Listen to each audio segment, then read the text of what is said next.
Hi, this is Rick Surowicz. I'm here in my studio. Welcome to my YouTube channel, Rick Surowicz Watercolor. At any time during this video, you can click the link at the lower right hand corner and subscribe to my channel. If you do enjoy the video, be sure to hit the like button. If you want to learn more about my YouTube videos or my self-paced courses or my live online classes, you can click on the links that appear at the end of the video. This video is one in a series of rural farm scenes that I'm doing. I don't live in a rural area, but I'm not far from many rural areas that surround me in Northeast Ohio. It's a subject I enjoy painting, and I hope you enjoy the video.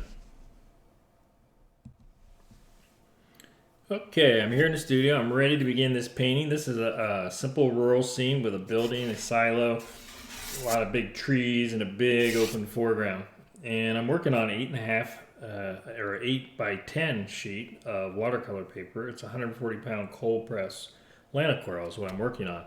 And I'm going to keep this fairly simple shapes and little touches of detail. But it's a fairly small painting, and again, just going to try and keep this pretty simple. So I'm going to start. I have a quill brush here. This is a size 4 Aqua Elite or a Neptune. I'm sorry, it's a Princeton Neptune quill brush. Very soft, loads up with a lot of water. So I'm just going to keep this a pretty simple sky. Bring in a little bit of some water. Not going to get too crazy with the sky. Just keep it very simple wash. Maybe I'll leave just the suggestion of some clouds in there. I'm going to take some water and just thin that out. I'm going to let a little of that color kind of come down here. But I'm adding a lot of water, and I'm going to blot the excess up with a tissue. And I'm going to give that a quick dry. I could do this wet and just touch some trees in there, but I want to have a broken edge on the side of that, so I want it to be dry when I do that. So I'm going to go ahead and give this a quick dry. Okay, that's dry, and that was cerulean blue that I used in there. And like I said, I'm keeping this pretty simple. And I have, like I splattered some masking fluid in here, just splattered it with a toothbrush to give me a little texture in here. Once I get towards the end, I'll remove that. It'll give the suggestion of some of the light breaking through the trees. So I've cleaned my palette, and I'm going to use some sap green, maybe a little permanent green #1, so a bright yellow greenish tone. I'll get a little some gamboge, maybe some raw sienna in there, and I'm going to start with just a bright wash, still using the same brush.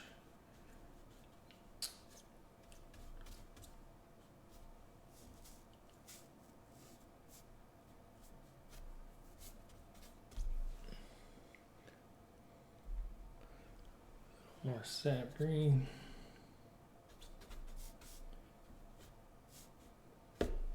So I want to take some of the sap green and a little darker version and more neutral. I'm going to take some alizarin crimson and mix in that. A little royal blue.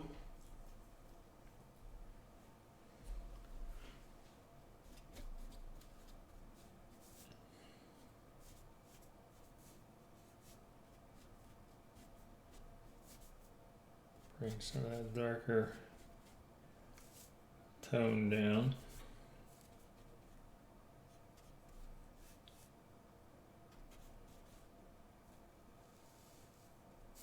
So I'm going to go to a little smaller brush.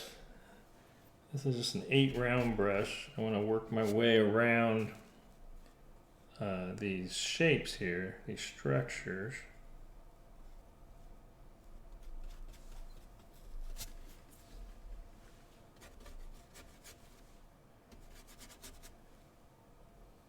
Get a little lighter down here with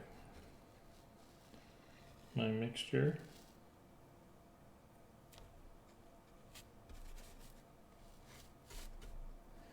Whoops. Went a little too far with that. I want a nice edge there, so I'm going to come back to that.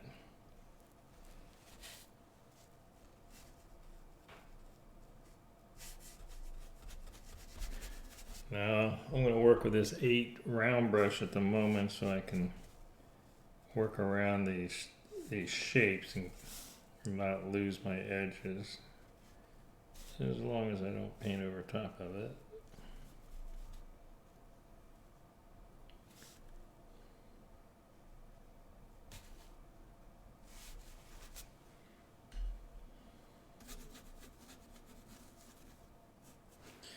Yeah, when I do the edges, you know, or really anywhere, I use all parts of my brush. I use the tip, the side, I push it, I pull it, whatever's going to give me an interesting mark.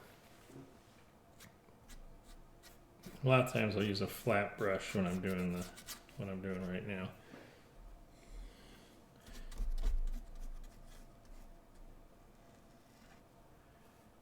There's a tree kind of hanging over here a little bit.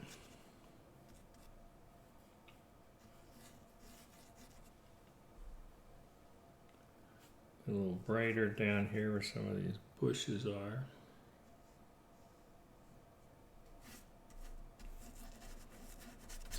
Okay, I'll use a flat brush right now. I'm gonna use this, a 1/2 inch flat brush.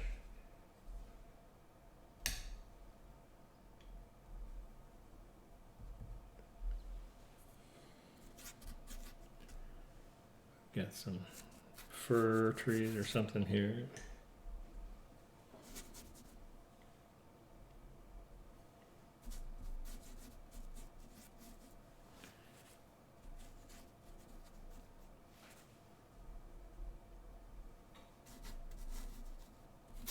I'm gonna take some moisture off and drag that brush to give it a little bit of a broken edge.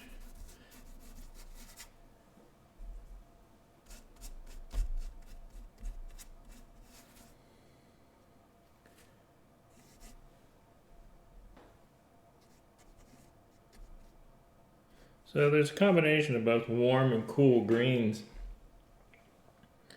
that I've used in this.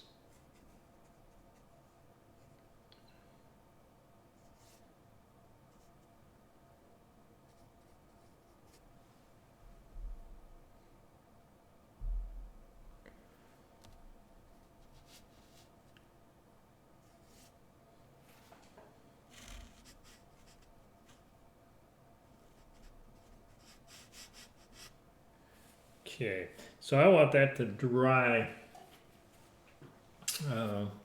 before I paint this foreground, because I want to have that hard edge there.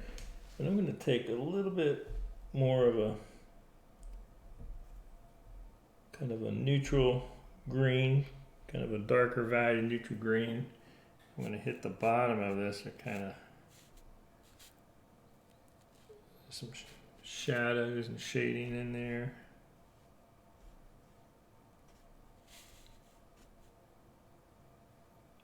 A little stronger here.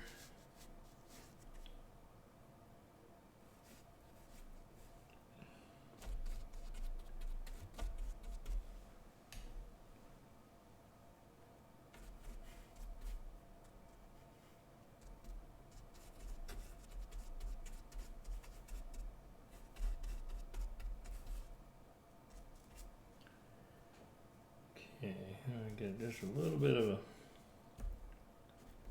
some darker values in some of these areas.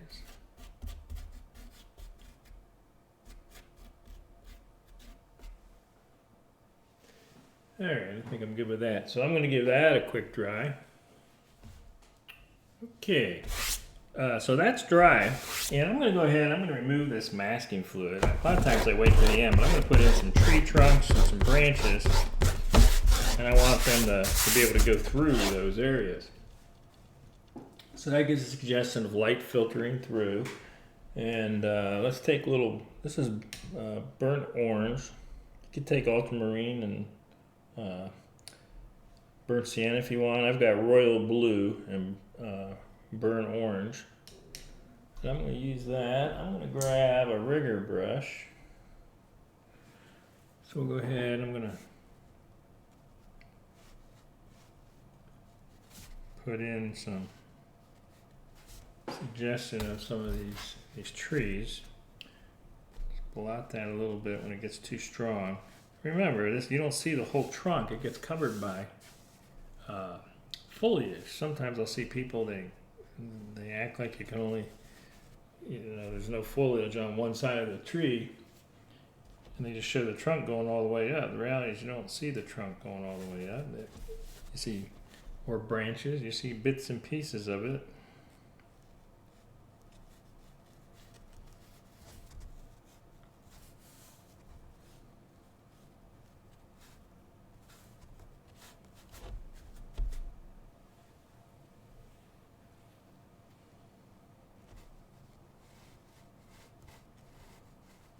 You don't want them all to look the same either. And so they're not just the trunks themselves, but the spacing in between.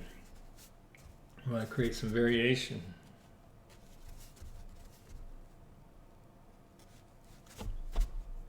So over here.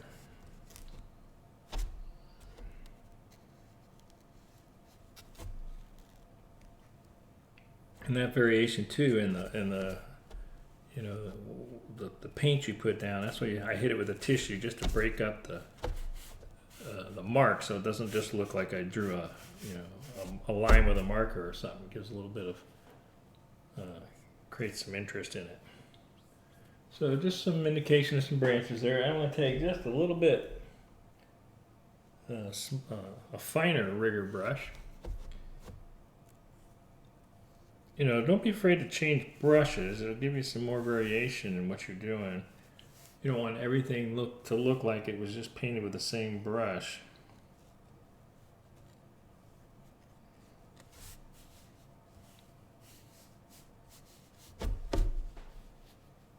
Just a little bit there.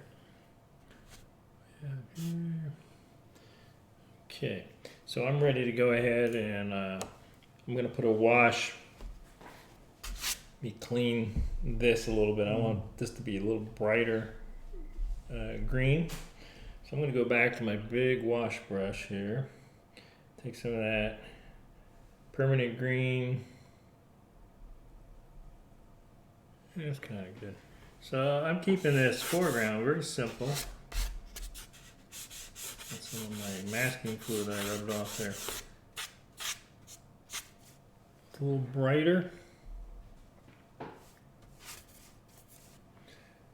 And here towards the foreground, I'm gonna maybe have a little cooler, maybe. Help differentiate what's close to us and what's farther away. A little too much red in that. More blue. All right, I need to work quick because start getting some backwashes in this, or blossoms. Sure have enough. So a little bit of interest in as I go across here, just varying my value, my color, my saturation of color, more semi-neutral, a little brighter here, rather than just painting a one-tone square or something. All right. A little bit too much there. We'll go with that. And now, once again, I'm going to dry this, and I'm going to paint a little bit on the structure. We'll go ahead and do that. Okay, so I've dried this, and now I'm going to go ahead. I'm going to put some shadows on here. The light is coming from this way, so it's going to highlight this edge. It's going to highlight parts of this, but this is casting a bit of a shadow here. It'll be a little bit of a form shadow here. And then this side here is going to be a little darker than this side. The light's hitting this, the light's hitting the roof. But again, I'm going to keep it very simple. This is my 8 round brush. Make sure that's nice and clean. And let's see, I'm going to take a little bit of ultramarine blue, a little rose madder maybe. Get some raw sienna. Just gray that down a little bit. And a little red in there. So I'm gonna see. I'm gonna paint this. There's one big shape here. And there's some light bouncing around, so I'm going to pick up a little bit of the warmer tones too.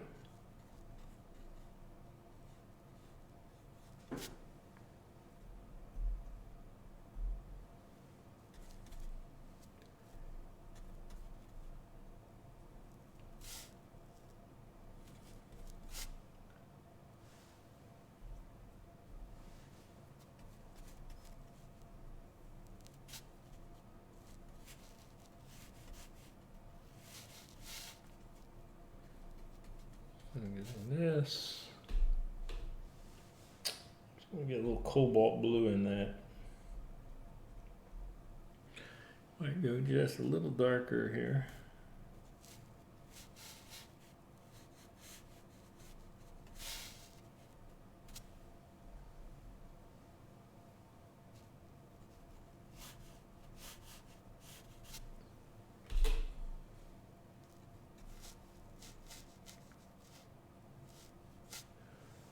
Got that roof line there. And let's see, we've got a bring a tree in. I don't know, we've got some kind of a warm tone on this building. I'm not too concerned about that.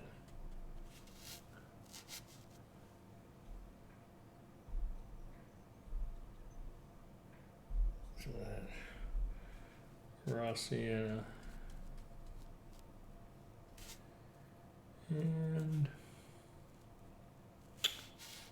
let's see, there's some different colors and some things going on here. I want to keep it simple. Going to, this is my round brush. I'm going to put just a little bit of shadow on that. Up here, on top, the rooftop. And I'm going to take some of the same colors. I'm going to shade this a little bit. Get lost. A little clear water. Again, I'm only working on an 8 by 10 inch surface.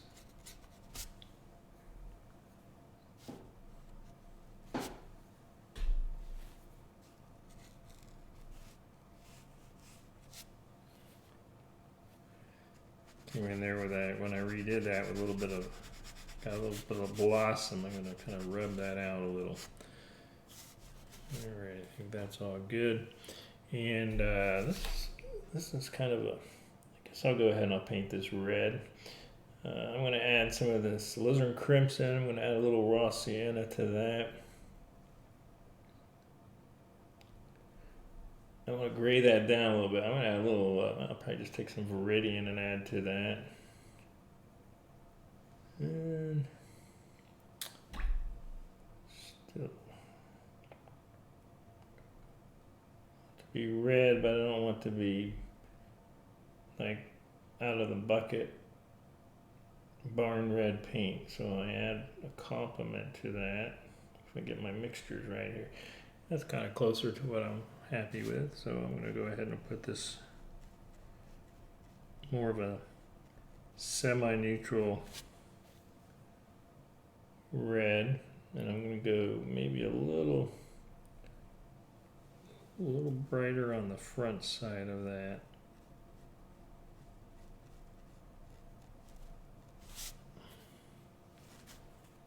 And bring in just a touch of that into here.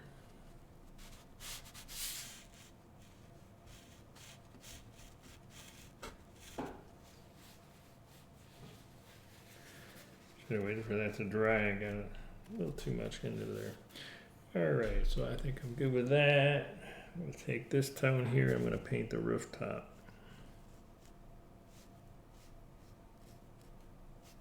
Of this little building here. And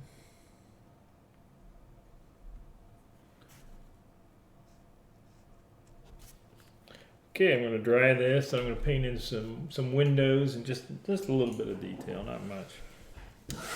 Okay, that's dry. So I have a number 4 round brush. This is an Aqua Elite, a Princeton Aqua Elite synthetic round brush.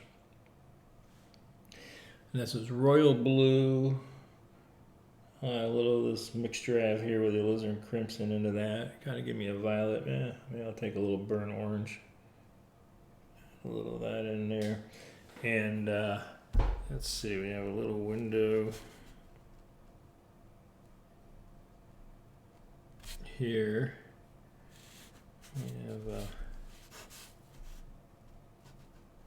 We have some edges we can describe here and there.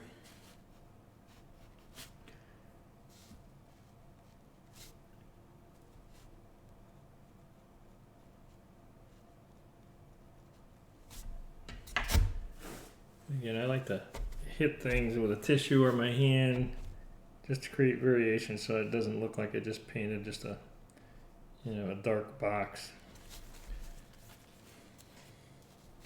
Take some of these other colors too, not quite as dark, and do just a little brush work to show some edges, maybe just a few little seams or something on this barn. I'm not going too crazy with it. It's just this is a very simple little painting we're doing. Couple windows. Window here. And let's see. A little bit of kind of a gray tone on the rooftop here.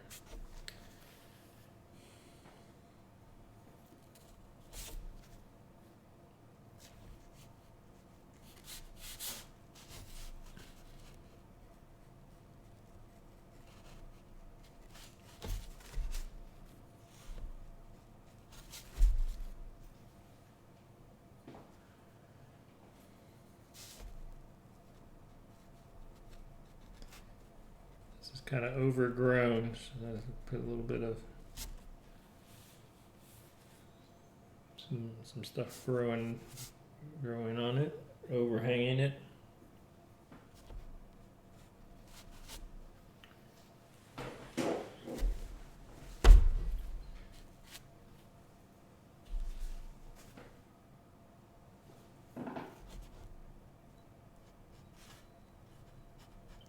Give it a little bit of some marks here. Try and follow that cylinder shape, right? This is just a slight curve to this, so it kind of contours the silo, and I don't want all the marks to look the same. Change the spacing a little bit.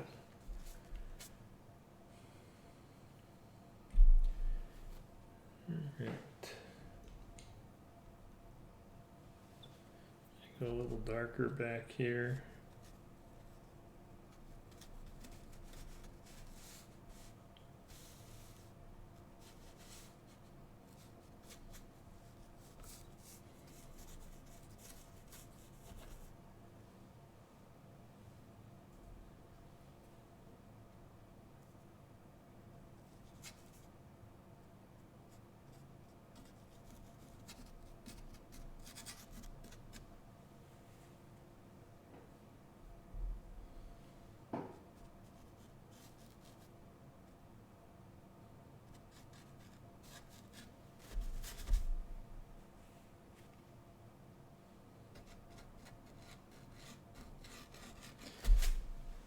Now it's like a little bit of texture. I'm going to get some of the sap green, rub it in here. And I'm going to splatter a little bit here. Just give me. I like the textures. A little bit of that. Now let me give that a dry. Okay, so I think that is where I'm just going to stop. Again, this is just a small 8x10 painting. Just a very simple little painting. One of the just a rural farm scene that's in the areas that I am not too far away from. So I hope you enjoyed this. If you did, be sure to like it And again, if you haven't subscribed, you can subscribe to my channel by clicking on the link in the lower right hand corner.